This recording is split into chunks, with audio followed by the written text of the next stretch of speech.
ملت پاله ګوند قومي وطن پارټۍ غوښتنه کړې چې باید د روانې ترهګرۍ په ترڅ کې کومې قومي پالیسۍ جوړې شوې وي د هغې د بیا جاج واخیستلی شي او د وسلوالو سره چې د خبرو اترو کومه لړۍ پیل کړې شوې وه باید چې د هغې تفصیل د قام ته کېښودلی شي. دا خبرې د قومي وطن پارټۍ صوبایي چیرمن سکندر حیات خان شیرپور د ډکي وژل شو پولیسوالو ابتهار او ابن امین د درېمې د دعا په مهال کړي دي او ویلي چې دوی د مذاکراتو لړۍ کې پارلمان او قومي مشران بایپاس کړي وو او بې خبره یې ساتلي دي او که د دغې زړو پالیسو نتیجې داسې خطرناکې وي نو د هغې د جاج واخیستلی شي. کومې پالیسۍ دغه شوې وي چې آیا د هغې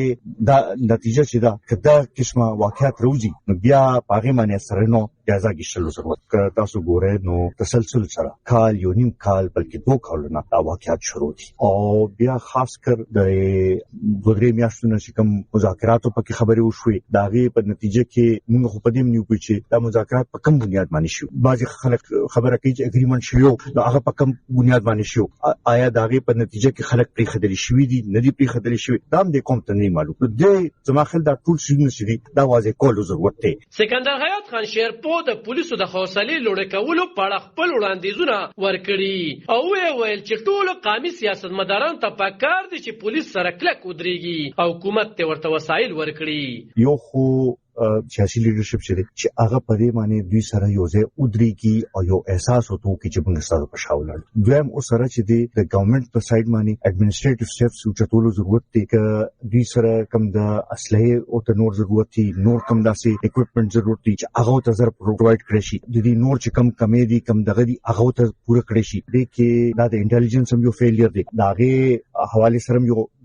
دغه جایزه اخیستل پکار دی او قتل پکار چې کوم ځای کې د هغې بیف اپ کول ضرورت دی سکیورټي فیلیر هم دی. دا ټول چیزونه چې دي د دې جایزه واخیستل غواړي. دا په داسې حال کې چې د پیښور د پولیس لاین په جومات کې د ځانمرګي برید په نتیجه کې د 100 نه زیات تنان د پولیسو په حق کې رسیدلي دي چې پکې 13 ځوانان د 400 ځلې دي او د دې ځای پښتون او ملت پالو ګوندونو مشران څنګ په څنګ هغوی سره خواخوږي کوي خو تر اوس وخته پورې یو د پی ټی آی لوړپوړي چارواکي دغه دعاګانې یا امرازېلا نه دی راغلي. خان شیرپور دلبر نیوز 400